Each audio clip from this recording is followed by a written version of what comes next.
Hello, future travelers, from me, Grace, and Molly. Today, we're answering a question that we get a lot, which is, can I bring my pet? As much as we absolutely love furry friends at Travel Bud, it becomes really, really tricky when you want to bring your pets over to go with you. So one of the things we always advise is, look, it's not impossible for certain countries, and we can advise that certain countries are a lot easier than others. Some are absolutely impossible due to the accommodation restrictions when accommodation is provided. But in general, we do advise against it purely because it's a really, really big trip. It's very, very expensive. It's very traumatic for the animal, especially if you're signing a 1-year contract.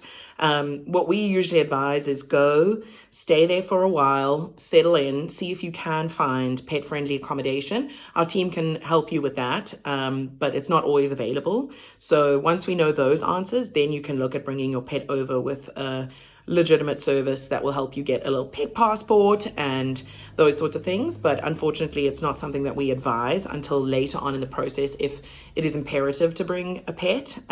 Different countries have different regulations around quarantine and those sorts of things. So the short answer is it's not advised, but not impossible.